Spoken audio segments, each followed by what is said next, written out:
오늘 설교 말씀의 제목은 예수님으로만 만족하는 삶입니다. 성경에서 예수님은 여러 비유를 통해서 자신을 계시하셨습니다. 오늘 본문에서도 예수님께서는 자신을 양의 목자 그리고 또 양의 문으로 비유하셨습니다. 예수님께서 왜 자신을 양의 목자, 양의 문으로 비유하고 계시는 걸까요? 과연 목자와 양의 관계, 그 관계가 어떤 관계이길래 예수님께서 이 목자와 이 양의 문 비유를 사용하시는 걸까요? 그리고 예수님께서 이 비유를 통해서 우리에게 무엇을 교훈하시는 걸까요? 저와 여러분 모두 오늘 말씀을 통해서 목자와 양의 관계를 분명하게 깨닫고 그 관계 속에 담긴 영적인 의미를 또 깨달아 알 뿐만 아니라 주님의 양으로서 과연 어떤 삶을 살아가야 될지 깊이 숙고하고 또 주님과 좋은 관계를 유지할 뿐만 아니라 복된 삶을 살아가면 좋겠습니다. 먼저 우리 본문 1절, 2절을 아까 읽었는데 다시 한 번만 읽어볼까요? 시작. 내가 진실로 진실로 너희에게 이르노니 문을 통하여 양의 우리에 들어가지 아니하고 다른 데로 넘어가는 자는 절도며 강도요 문으로 들어가는 이는 양의 목자라. 아멘. 예수님은 거짓 목자와 참 목자를 비교하시면서 자신만이 유일한 참된 양의 목자라고 그렇게 계시하고 있습니다. 양을 훔치려는 거짓 목자들을 절도며 강도라고 하면서 이들이 정상적으로 문으로 출입하는 것이 아니라 다른 데로 이렇게 침입하는 것을 성경은 이야기하고 있습니다. 반면에 참된 양의 목자이신 예수님은 그 문으로 출입을 한다는 것이죠. 이 비유는 에스겔 34장의 말씀을 배경으로 하고 있습니다. 에스겔 34장 7절과 8절에 보면 그러므로 목자들아 여호와의 말씀을 들을지어다. 주 여호와의 말씀에 내가 나의 삶을 두고 맹세하노라. 내 양떼가 노략거리가 되고 모든 들짐승의 밥이 된 것은 목자가 없기 때문이라. 내 목자들이 내 양을 찾지 아니하고 자기만 먹이고 내 양떼를 먹이지 아니하였도다 라고 이렇게 말씀하고 있습니다. 그 이스라엘에 참된 목자가 없다는 거예요. 당시 하나님께서는 에스겔 선지자를 통해서 이스라엘의 지도자들의 타락상을 분명하게 경고하시는 메시지입니다. 하나님께서는 이스라엘 백성들을 잘 돌보지 않는 이 종교 지도자들을 거짓 목자라고 규정하고 있습니다. 그들은 목자가 양이 맹수에게 잡혀먹든 말든 상관하지 않는 것처럼 영적으로 이스라엘 백성들이 타락하든 타락하지 않든 그것과 전혀 상관없이 오직 자신의 배만, 자신의 이익만 챙기면 그것으로 만족하는 그런 자들이었습니다. 예수님 당시에도 이들의 상태는 매우 심각했죠. 그래서 예수님께서 왜 목자 비유를 통해 자신을 계시해야만 하는지 그 이유를 분명히 알 수 있는데요. 그 이유는 당시 종교 지도자들이 자신들만 진짜 목자이고 예수님은 가짜요 사기꾼으로 취급했기 때문입니다. 오직 이 종교 지도자들은 자신들의 배를 불리는 데만 혈안이 되어 있었어요. 그러다 보니까 많은 사람들이 그들의 거짓 가르침에 현혹되고 있었죠. 그래서 예수님은 누가 절도이고 강도인지 그리고 누가 참된 양의 목자인지를 바르게 가르칠 수밖에 없었던 것입니다. 목자와 양의 관계를 과연 어떻게 확인할 수 있을까요? 성경은 음성을 통해서 그 관계를 확인할 수 있다고 가르치고 있습니다. 양은 참으로 단점이 무수히 많은 동물이죠. 그런데 장점이 있다면 그 한 가지를 뽑으라고 한다면 귀가 밝다는 것입니다. 눈이 어두운 반면에 귀가 잘 발달되어 있어서 음성을 굉장히 잘 알아듣습니다. 그래서 소리에 민감하게 반응하게 되는 것이죠. 본문 3절에 보면 문지기는 그를 위하여 문을 열고 양은 그의 음성을 듣나니 그가 자기 양의 이름을 각각 불러 인도하여 내느니라고 말씀하고 있습니다. 다시 말해서 문지기가 목자를 위해서 문을 열어줄 때 양들은 목자의 음성을 듣고 그 목자들을 따라간다는 거예요. 여기 보니까 문지기가 하는 역할이 있습니다. 문지기는 밤새 양들을 지키다가 목자들이 오면 내어주는 사람입니다. 문지기는 울타리가 쳐진 양의 문에 길이에 앉아서 도둑이 침입하는 것을 막고 또 맹수들이 양들을 잡아먹지 못하도록 보호하는 그런 역할과 책임을 갖고 있습니다. 왜 예수님 시대에 양들을 개별적으로 관리하지 않고 문지기에게 맡겨야 했을까요? 그 이유는 대부분 개별적으로 양들을 보호할 수 있는 그런 형편이 되지 못하였기 때문에 그렇습니다. 이스라엘 사람들은 대부분 평균 10마리 정도의 양들을 그 가정에서 키우게 되는데, 많은 양들을 키우는 그 가정은 부유하기 때문에 별도의 문지기를 이렇게 고용하게 됩니다. 그런데 그 10마리 정도의 그렇게 양을 키우는 집에서는 별도의 그 문지기를 고용할 수 없어요. 그래서 마을에 공동 우리를 설치해 놓고 그 공동 우리에 이 문지기를 고용해서 그 사람으로 하여금 그 양들을 지키게 하는 것이죠. 그래서 집집마다 그 10마리 정도의 양들을 가진 가정들은 다 이 마을 공동 우리에 자기 양들을 맡겨야만 했어요. 그래서 그 마을 공동 우리를 관리할 이 문지기가 필요했던 것이죠. 이처럼 이스라엘에서 양은 대부분의 가정에서 키울 정도로 그 친숙한 동물입니다. 특히 팔레스타인 지역은 광야가 많고 농경지는 굉장히 제한되어 있죠. 그리고 반면에 목축을 하기에는 비교적 적합한 환경입니다. 그러다 보니까 농업보다는 목축업이 훨씬 더 발달되어 있는 그런 지역입니다. 그리고 양은 이스라엘 사람들에게 있어서 없어서는 안 될 아주 필수 동물입니다. 왜냐하면 제물로 사용되기도 했고요. 또 생계수단으로 사용되기도 했고, 또 겨울에 추위를 이겨내는데 양모가 굉장히 따뜻하거든요. 그 양모를 얻을 수 있는 그런 짐승이기 때문에 그렇습니다. 참으로 양은 이스라엘 사람들에게는 아주 유용하고 고마운 동물이죠. 이처럼 이스라엘의 목축이 발달하고 양을 키우는 것이 일상화되어 있었습니다. 그래서 예수님께서는 하나님과 이스라엘 관계를 보다 잘 설명하시기 위해서 목자와 양의 비유를 사용하셨던 것입니다. 그런데 어떻게 양들이 주인의 음성을 알아듣는지 참으로 신기하지 않습니까? 밤새 마을 공동 우리를 지키던 문지기가 아침이 되면 그 양들을 각각의 주인들에게 인계하게 되는데, 신기하게도 그 양들이 주인의 음성을 듣고 따라간다는 거예요. 어떻게 양들이 주인의 음성을 알아듣고 그렇게 반응할 수 있을까요? 이스라엘 사람들에게는 전통적으로 내려오는 양 길들이기 비법이 있었습니다. 그래서 그들은 자신의 양을 마을 공동 우리에 맡기기 전에 반드시 양에 대한 소유를 확실히 하기 위해서 이 전통 방식으로 그 양들을 훈련시킨다고 합니다. 그들이 사용하는 방식은 먹이로 훈련하는 방식입니다. 그들은 훈련시킬 양이 생기면 해가 진 후 밤새도록 굶긴다고 합니다. 그렇게 아침을 맞이하게 되면 이 양이 성질이 아주 고약하거든요. 그래서 짜증을 부리고 또 심한 녀석들은 여기저기 들이받기도 하고 그렇다고 합니다. 그렇게 투정을 부린다고 먹이를 곧바로 주는 게 아니라 아침하고 점심 중간 아점이라고 하죠. 이렇게 아점 때가 되면 탈진하고 지칠 때가 되는데 그때까지 기다렸다가 아점을 주는 거예요. 근데 아점을 주면서 그냥 주는 게 아니라 꼴을 주면서 주인만이 갖고 있는 그 독특한 소리를 낸다거나 아니면 이름을 불러준다거나, 그러면 양은 그것만 기억하고 그 주인의 음성을 금방 알아챈다고 합니다. 이것을 계속 반복하게 되면 훈련이 되어지는 것이죠. 그래서 주인이 그 독특한 소리를 내면 주인의 음성을 듣고 알아채고 거기 따라가는 거예요. 그리고 주인이 어떤 독특한 이름을 불렀을 때 자기를 부르는 걸로 알고 반응을 하게 되는 것이죠.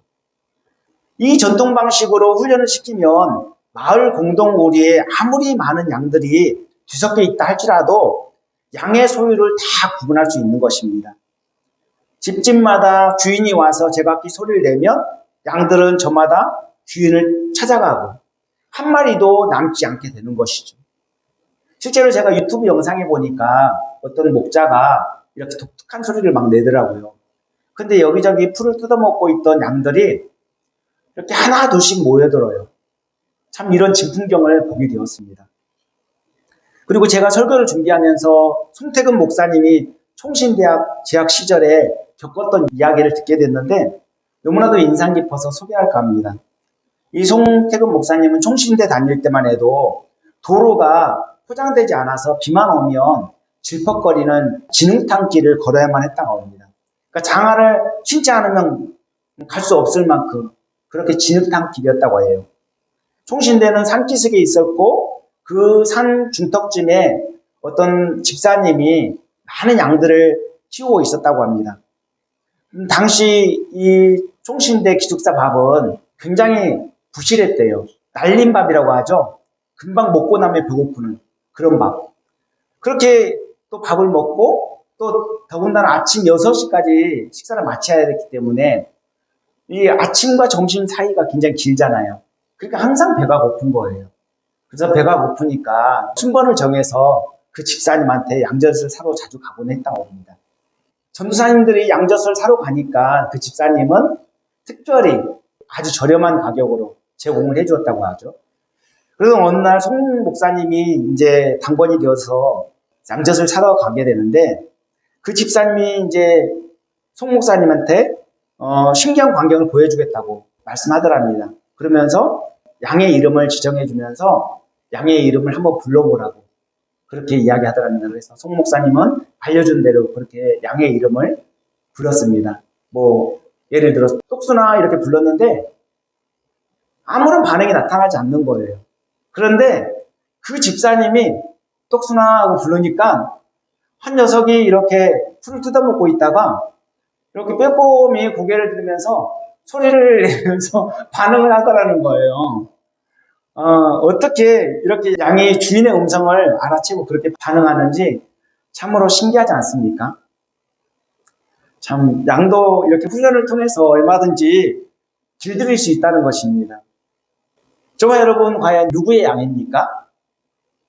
예수님을 구주로 믿는 자라면 예수님의 양이라는 것을 부인할 수 없을 것입니다. 그렇다면 누구의 음성을 따라가야 할까요? 우리는 바로 예수님의 음성을 따라가야만 하는 것이죠. 그런데 당시 이스라엘 백성들 중에는 거짓 목자들의 음성을 듣고 따라가는 자들이 너무나도 많았습니다. 그래서 예수님께서는 목자와 양의 비유를 통해서 예수님만 믿고 따를 것을 명령하고 계신 것입니다. 예수님만이 유일한 참 목자이십니다. 그러므로 오직 예수님만 믿고 따라가야 합니다. 본문 4절 5절에 자기 양을 다 내놓은 후에 앞서가면 양들이 그의 음성을 아는 고로 따라오되 타인의 음성은 알지 못하는 고로 타인을 따르지 아니하고 도리어 도망하느니라고 말씀하고 있습니다. 다시 말해서 목자가 자기 양을 마을 공동 우리에서 이끌어낸 후에 먼저 소리를 내며 걸어가면 양들은 그 주인의 음성을 알아듣기 때문에 뒤따른다는 것입니다. 양들은 낯선 사람의 음성을 알지 못하기 때문에 그 사람을 따르지 않고 그 사람에게서 멀리 도망한다는 것입니다. 지금은 양을 칠 때 양치는 개가 있어서 양을 몰아가는 모습을 자주 볼 수 있습니다. 그러나 당시 팔레스타인 지역에서는 양치는 개가 없었습니다. 당시 양을 이끄는 방식은 목자의 음성입니다. 목자가 소리를 내며 앞서가면 양들은 그의 음성을 듣고 따라가는 것이죠. 이것이 목자와 양 사이의 가장 이상적인 모습입니다. 예수님은 우리의 목자이시고 우리는 그의 양입니다. 그러므로 우리는 오직 예수님의 음성만 구별하여 듣고 예수님만 따라가야 되는 것이죠. 사랑하는 성도 여러분, 우리를 유혹하는 세상의 소리들이 얼마나 많이 있습니까? 지금도 이단과 거짓 선생들이 온갖 가머니설로 우리를 쉼없이 유혹하고 있습니다. 그리고 포스트 모더니즘, 그리고 물질 만능주의, 또 기복주의, 성공주의, 이렇게 끊임없이 세상의 물결들이 우리를 계속해서 유혹하고 있어요. 이러한 거짓 사상과 세상의 타락한 문화, 그리고 잘못된 가르침은 당장은 달콤할 수 있습니다. 그러나 결국 그리로 가게 되면 심판을 면치 못할 것입니다. 세상의 소리를 듣고 따라가면 결국 파멸을 당할 것입니다. 그러나 예수님을 끝까지 믿고 따르면 구원과 영생이 보장되어 있습니다. 그래서 본문 10절에 도둑이 오는 것은 도둑질하고 죽이고 멸망시키려는 것뿐이요 내가 온 것은 양으로 생명을 얻게 하고 더 풍성히 얻게 하려 함이라고 말씀하고 있습니다. 주님이 오신 목적은 우리에게 생명을 얻게 하고 더 풍성히 얻게 하기 위한 목적이 있습니다. 그런데 거짓 목자들의 목적은 뭐냐면 도둑질하고 죽이고 빼앗는 거예요. 자신들의 배를 채우기 위해서, 자신들의 어떤 이익을 위해서 그렇게 양들을 이용하는 것이죠. 그러므로 신자는 예수님만 믿고 의지하며 초지일관 십자가의 길을 잘 따라가야 합니다. 만약 주님과의 영생 복락이 보장되어 있지 않으면 바울의 고백처럼 예수 믿는 일은 헛된 일일 뿐이에요. 천국도 없고 부활도 없다면 정말 예수 믿는 우리처럼 불쌍한 자들이 어디 있겠습니까? 그러나 하나님은 여전히 살아계시며 성경에서 믿는 자들에게 구원과 영생 복락을 약속하고 있습니다. 그러므로 어떤 상황과 환경 속에서도 다른 소리에 귀를 기울여서는 안 돼요. 세상의 소리에 귀를 기울여서는 안 돼요. 우리는 오직 예수님의 음성만을 듣고 그 음성만을 따라가야 됩니다. 그리고 매일매일 성령의 인도하심을 따라 살아가야만 하는 것이죠. 그것을 추구하는 삶이 가장 가치 있는 삶이고 하나님께서 원하시는 좋은 양의 자세입니다. 예수님께서 양의 목자에 대해서 말씀하셨을 때 이해하지 못하는 사람들이 많았습니다. 본문 6절에 예수께서 이 비유로 그들에게 말씀하셨으나 그들은 그가 하신 말씀이 무엇인지 알지 못하니라고 증거하고 있죠. 예수님께서 자신의 정체성과 천국 비밀을 비유로 말씀하셨는데 이 비유로 말씀하신 이유는 뭐냐면 들을 귀 있는 자들만 듣게 하시기 위함이었어요. 그러니까 예수님께서 그 말씀하신 현장에 많은 사람들이 모여 있었지만 들을 귀 있는 자들은 깨달았을 것이고 들을 귀 없는 자들은 깨닫지 못했다는 것입니다. 예수님께서는 이렇게 들을 귀 있는 자들을 위해서 비유로 말씀하신 거예요. 예수님께서 목자와 양의 비유를 통해서 자신을 계시하셨을 때 이해하지 못하는 자들이 많았던 이유도 바로 여기 있습니다. 예수님께서는 자신을 보다 분명하게 계시하기 위해서 자신을 양의 문으로 비유하셨습니다. 양의 목자로 비유하시고 또 양의 문으로 비유하고 계시는데 예수님이 바로 양의 목자이시면서 양의 문이라는 거예요. 동일시하고 있어요. 예수님이 양의 문이라는 것은 무엇을 의미하는 걸까요? 예수님만이 유일한 구원자이심을 계시하신 것입니다. 당시 이스라엘 목자나 문지기는 도둑이 들어와 양을 훔쳐가지 못하도록 지켜야 했고 맹수가 물어가지 못하도록 지켜야만 했습니다. 그래서 문에 비스듬히 누워 기대어서 밤새 잠도 제대로 자지 못하고 뜬 눈으로 보낼 수밖에 없었던 것이죠. 예수님께서 자신을 양의 문이라고 하신 것은 이미 구약에 예언된 내용입니다. 이스라엘 백성들이 출애굽하기 전에 애굽에 10가지 재앙이 내려지게 되는데 마지막 재앙이 장자 재앙입니다.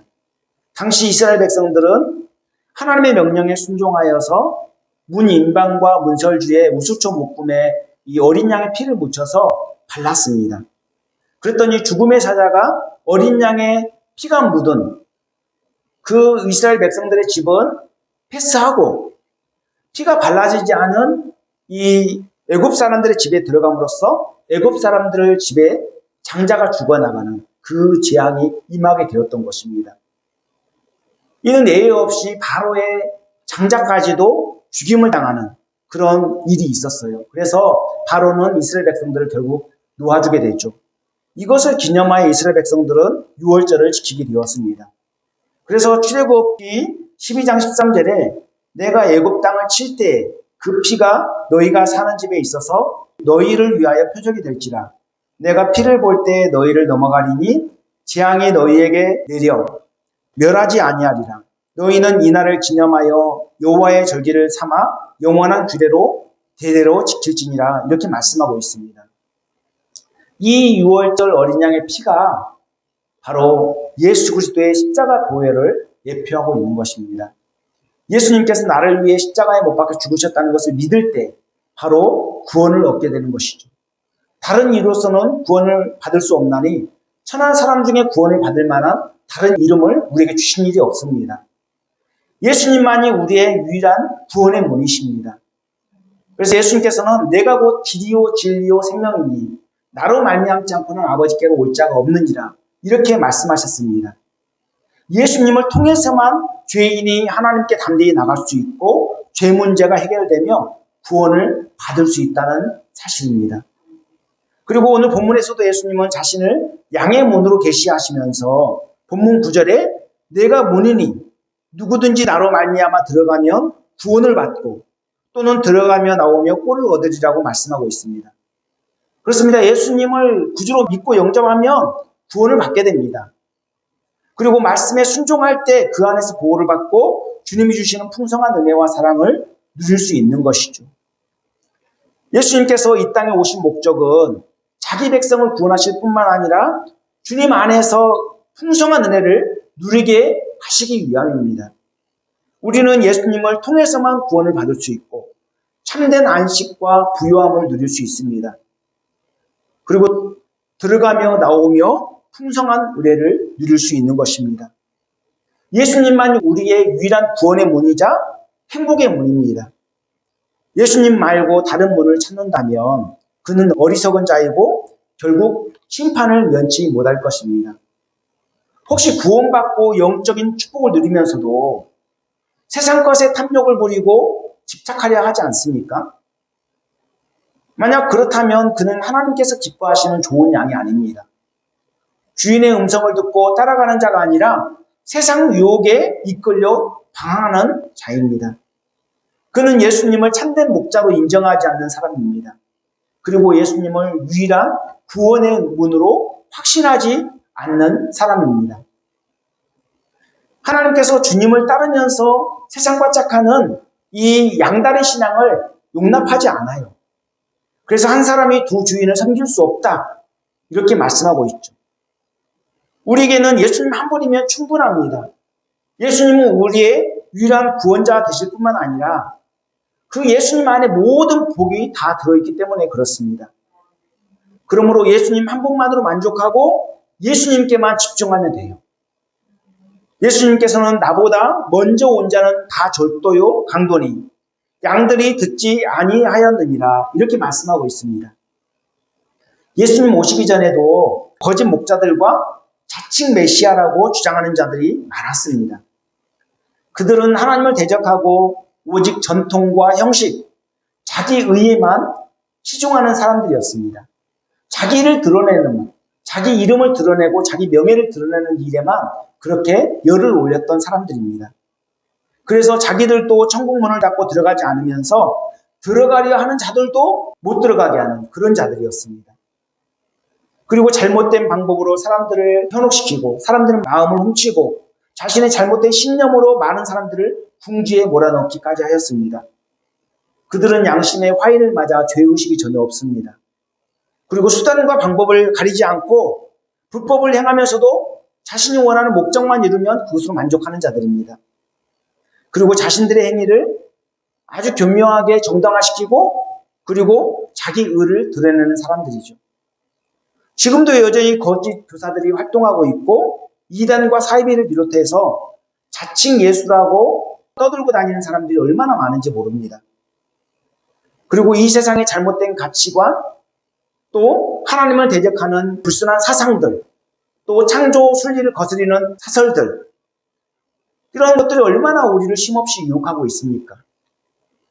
이런 상황 속에서 예수님께서는 좋은 양이라면 그들의 말을 듣지 않고 세상의 소리를 귀를 기울이지 않고 오직 주님의 음성만 따라간다고 단언하시고 계신 것입니다. 양이 참된 목자를 따르지 않으면 어찌 되겠습니까? 결국 사망에 이르게 될 것입니다. 양은 목자의 보호 없이는 한순간도 살아갈 수 없는 그런 나약한 동물입니다. 양이 보기에는 온순해 보여도 상당히 성질이 고약합니다. 그리고 양은 눈이 어두워서 멀리 보지 못해요.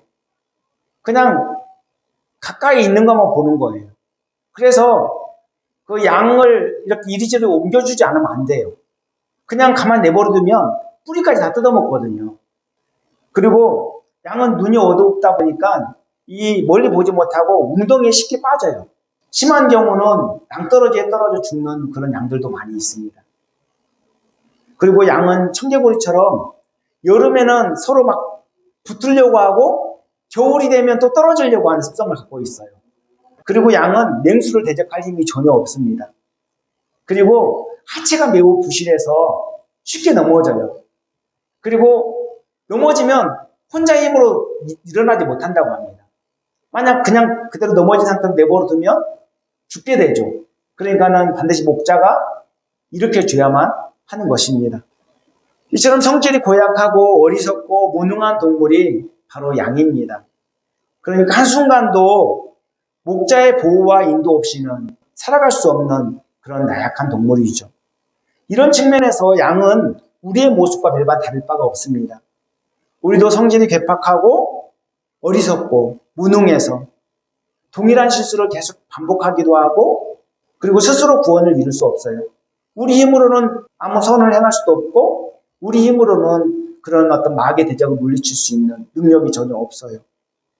오직 주님의 보호와 인도 없이는 한순간도 살아갈 수 없는 나약하고 어리석은 존재가 바로 우리입니다. 그런 우리에게 든든한 보호자 예수님이 목자가 되신다는 사실이 얼마나 우리에게 큰 위로와 용기를 주고 있습니까? 시편 기자 다윗은 시편 23편 1절로 3절 말씀에 여호와는 나의 목자시니 내게 부족함이 없으리로다. 그가 나를 푸른 풀밭에 누이시며 쉴 만한 물가로 인도하시는도다. 내 영혼을 소생시키시고 자기 이름을 위하여 의의 길로 인도하시는도다. 이렇게 말씀하고 있습니다. 다윗 하면 정말 이스라엘에서 최고로 손꼽히는 그런 왕으로 잘 알려져 있습니다.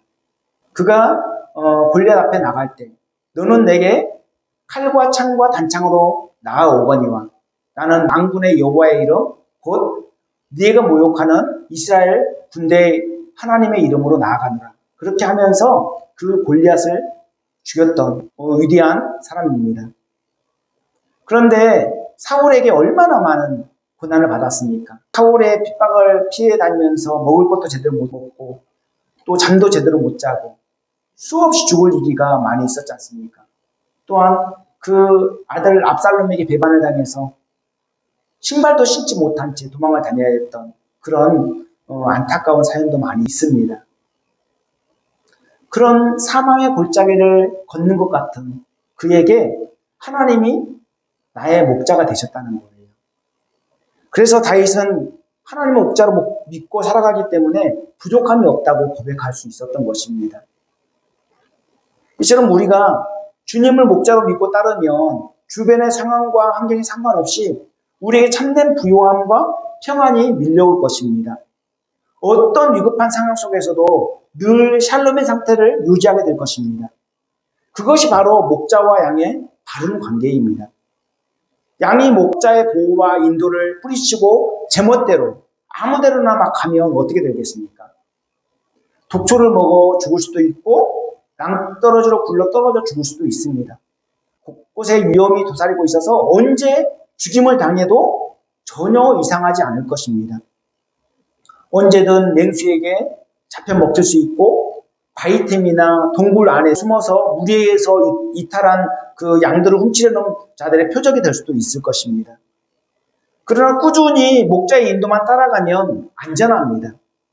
풍요로운 초장에서 마음껏 배불리 신선한 꼴을 먹을 수 있고 참된 안식과 행복을 누릴 수 있게 될 것입니다.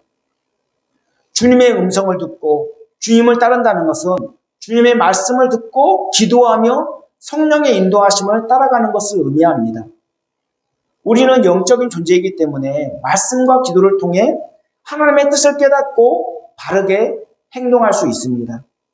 그러므로 말씀을 맡은 자는 영적인 독초를 먹이지 않도록 주님의 말씀을 온전히 바르게 잘 전달하는 것이 매우 중요합니다. 그리고 말씀을 받는 자들도 무조건 성경을 쉽고 재미있게 가르친다고 함부로 아무 데나 가서 성경 공부를 하거나 말씀을 받으면 안 돼요. 선포되는 말씀이 재미없게 느껴져도 그 안에 담긴 진리의 말씀, 생명의 말씀에 귀를 기울여야 되고 집중해야 되는 것입니다. 만약 비유풀이를 신기하게 여겨서 신천지와 같은 이단에 빠지면 어찌 되겠습니까? 진리와 비진리가 섞여 있는 이 세상 속에서 우리는 그 어느 때보다도 바른 영적 분별력을 갖는 것이 중요합니다. 저와 여러분 모두 진리의 말씀에 집중하면 좋겠습니다. 바른 신앙생활은 진리의 말씀에 집중할 때 추구할 수 있고 유지할 수 있습니다. 진짜와 가짜를 구별할 수 있는 가장 좋은 방법이 뭐냐면 진짜에 집중하는 거예요. 진짜에 집중해서 진짜를 바로 알면 아무리 많은 가짜들이 있어도 다 구별해낼 수 있습니다. 아무리 마귀가 우리의 마음을 훔쳐가려고 우는 사자처럼 달려들고 광명한 천사로 위장하여 유혹한다 할지라도 진리의 말씀 붙들고 참 목자이신 예수님을 의지할 때 능히 그 모든 관계를 다 대적하고 물리칠 수 있다는 말씀입니다. 그리고 예수님만 우리의 구원의 유일한 문이시고 우리의 행복을 보장해 주시는 분입니다. 저와 여러분 모두 어떤 상황 속에서도 다른 어떤 것으로 행복을 찾으려 하지 말고 오직 예수님 한 분만으로 만족하며 그 안에서 참된 행복을 누리면 좋겠습니다. 이제 말씀 마치려고 합니다. 예수님께서는 목자와 양의 비유를 통해서 자신을 계시하셨습니다. 예수님께서는 목자와 양의 관계를 통해 하나님과 이스라엘의 관계, 그 관계를 설명하셨습니다. 문을 통해 출입하는 자만이 참된 목자이고 다른 방법으로 우리 안에 들어오는 자들은 다 절도요, 강도라는 것입니다. 예수님께서 이 비유를 가르치신 이유는 거짓 목자들이 이스라엘 백성들의 마음을 훔쳐가고 거짓 가르침으로 그들을 유혹하고 있었기 때문입니다. 양의 목자이신 예수님께서는 거짓 목자들이 양을 해치는 것을 가만 내버려 둘 수 없었던 것입니다. 예수님께서는 양들을 보호하시기 위해 그들의 잘못을 꾸짖고 자신이 누구신지 계시해 주신 것입니다. 그러면서 양들로 하여금 누구의 음성을 듣고 누구를 의지해야 하는지 바로 가르쳐 주셨습니다. 예수님께서는 자신을 양의 목자로 비유하신 것은 예수님의 음성을 듣고 예수님께 귀를 기울여야 한다는 것을 가르쳐 주시기 위함이죠. 오늘날 우리를 유혹하는 소리가 참 많습니다. 다른 소리에 한눈 팔지 마시고 주님의 양으로서 참 목자이신 예수님의 음성에 귀를 기울이며 예수님만 따라가면 좋겠습니다. 그리고 예수님께서 자신을 양의 문으로 비유하신 목적이 무엇입니까? 오직 예수님만이 유일한 구원의 문이시기 때문에 예수님만 믿고 그 안에서 참된 행복을 누리게 하기 위함입니다. 예수님은 우리의 유일한 구원의 문이자 참된 행복의 문입니다. 그러므로 예수님 한 분만으로 충분합니다. 예수님 한 분만으로 얼마든지 만족할 수 있고 참된 행복을 누릴 수 있습니다. 예수님 안에 구원과 영생, 자유, 평화, 또 안전, 모든 행복이 다 들어있어요. 예수님 안에 그 모든 행복이 다 들어있기 때문에 그 외에 더 무엇이 필요하겠습니까? 혹시 예수님을 믿고 따르면서도 세상에 기웃거리지 않습니까? 여전히 세상이 좋아서 하나님과 세상이 적당히 양다리 걸치고 그렇게 살아가려고 하지 않습니까? 주님은 오늘 우리에게 명령하십니다. 너희가 섬길 자를 오늘 택하라. 이렇게 말씀하고 있습니다. 저와 여러분 모두 이 여호수아가 세겜에서 오직 나와 내 집은 여호와를 섬기겠노라 고백했던 것처럼 참 목자이시고 양의 문이 되신 예수님만을 믿고 따라가는 저와 여러분 모두가 되었으면 좋겠습니다. 기도하겠습니다. 사랑과 은혜가 풍성하신 하나님, 사순절을 보내면서 예수님의 십자가 고난의 의미를 더 깊이 묵상합니다. 우리는 다 양 같아서 그릇 행하여 각기 제 길로 갔지만 참 목자이시고 양의 문이신 예수님께서 우리의 죄악을 담당하셨습니다. 죄와 허물로 죽을 수밖에 없는 우리를 대신하여 십자가에 못 박혀 죽으실 뿐 아니라 우리에게 영생과 참된 행복을 안겨주셨음을 고백하며 감사와 영광을 돌려드립니다. 예수님께서 찔림은 우리의 허물 때문이고 매를 맞고 고난을 당한 것도 우리의 죄악 때문입니다. 예수님께서 징계를 받으심으로 우리가 평안을 누리고 채찍에 맞으심으로 우리가 나음을 입었습니다. 우리에게 예수님 한 분이면 충분합니다. 유혹 많은 세상에서 여기저기 기웃거리지 않고 오직 예수님 한 분만으로 만족할 뿐 아니라 그 안에서 참된 안식과 행복을 누리며 살아가도록 보호하시고 인도하여 주시옵소서. 이 모든 말씀을 예수님 이름 받들어 기도합니다. 아멘.